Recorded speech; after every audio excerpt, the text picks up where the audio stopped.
Welcome. Thank you for joining us for a brief market update. I'm Jennifer Pasterczyk, one of the wealth advisors on the team. Today we're going to talk about the Fed's hesitation to cut rates and how that's impacting risk assets, yields, and the U.S. dollar index. It's a good time to be investing in risk assets. Our models are positioned in technology, financials, Nasdaq 100, large cap value, and large cap growth. As far as the 10-year treasury notes, they're really treading water right now, and the U.S. dollar index is up year to date. These are just a few of the factors our CIO and Investment Board are taking into consideration when determining how to best tactically manage your wealth. We encourage you to reach out to your wealth advisors so we can craft a strategy that's ideal for you. Now I'll turn it over to Jeff. Hey folks, it's Dr. Jeff Camarda, recovering from some recent shoulder replacement surgeries. I'm a bit winged here, but I wanted to give you what I feel is really important information. As you may or may not know, I typically read the financial papers every day, the Financial Times out of London, the New York Times, God forbid, the Wall Street Journal, and Barron's. And I collect a lot of the articles that I think are of particular import to save for videos and this kind of thing. So these have been in my collection over the past several weeks, and I just wanted to kind of rip through them and just give the critical topical information so you kind of see what's going on economically and fiscally and politically and so forth. Some things I think you should be aware of. So the first one, this is from the New York Times. Vermont becomes the latest state to propose wealth taxes, right? And for those of you who don't know, and wealth tax basically is, gee whiz, how can we find another way to get your money besides income taxes and capital gains taxes, which are a type of income tax, or estate taxes or gift tax, right? So a wealth tax basically is intended to charge you on how wealthy you are, regardless of whether or not there has been some event that unlocks the wealth.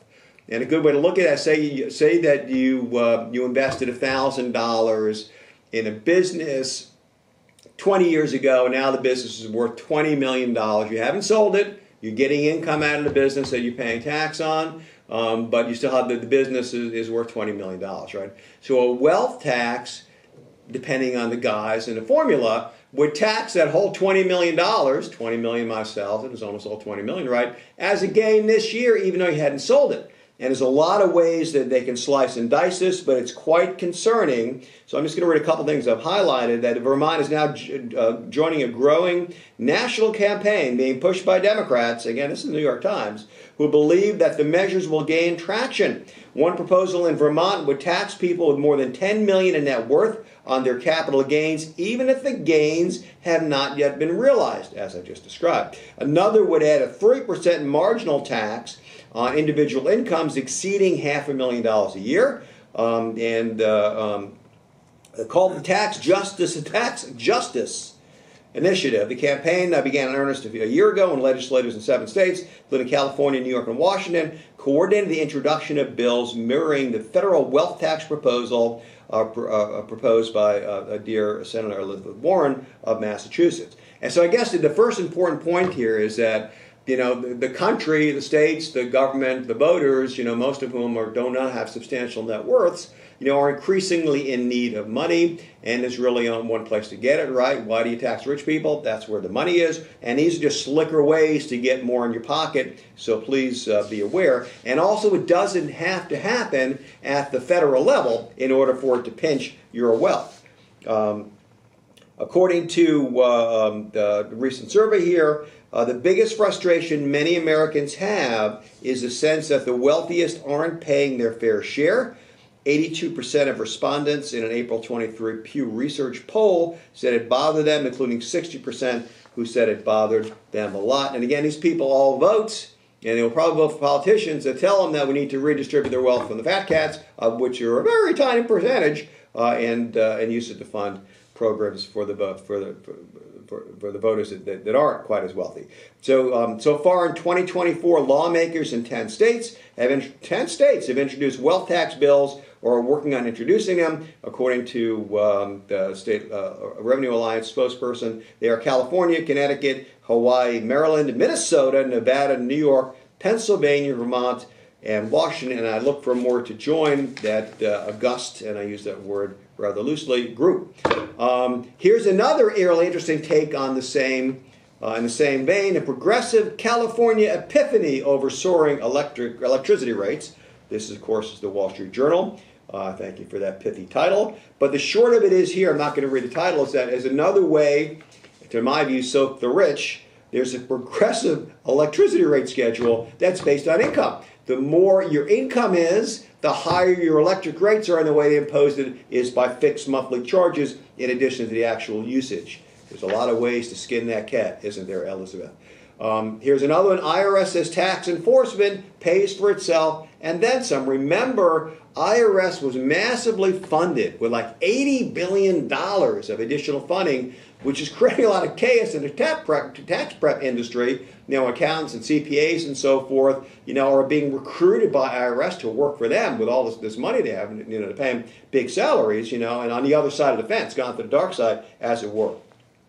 But anyway, IRS says this is working. The agents now report that the average return on investments for enforcement spending, read that budget that we will spend to audit people, that project the average return on investment for enforcement spending is about $6 for every one. 6 times the money.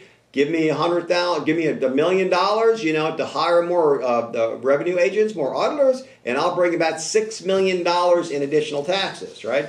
So they're gunning for the folks that have the money, wealthier folks, complicated returns, that kind of thing.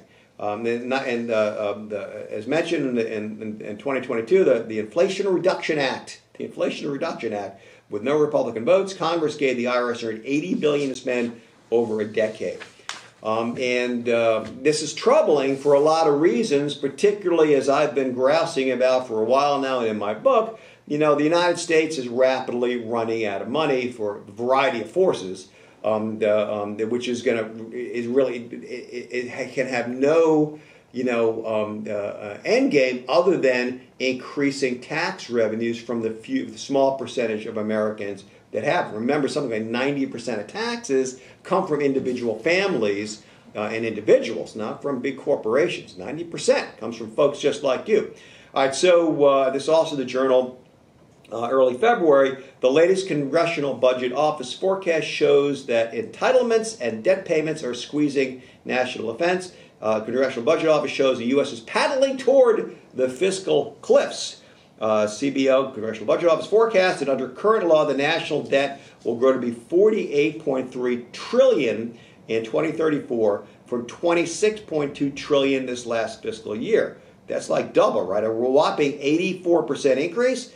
Debt as a share of GDP will rise to 116% more than the entire annual economic output of the country. Debt from 93% where it is now. So debt is mounting fast. Don't blame Americans, says the Journal, for not paying enough taxes. Revenues are expected to average about 18% of GDP through 2034, which is more than the 17.3% average over the last 50 years. So more money is flowing into Washington. The problem is that the spending over the next decade will average 23.5% of GDP, significantly more than the 50-year average of 21%. And the short of it is, in any case, growth in spending, especially in entitlements, is unsustainable. So grab your wallets, grab your net worths, and make sure that you find a way to very carefully structure your tax planning as a critical wealth planning driver. And I guess that's probably enough for now. We'll save the surprise tax bill coming to those who underpay their taxes for another time. This is, of course, Dr. Jeff Camarda. See you soon. Thank you, and sorry about the wing.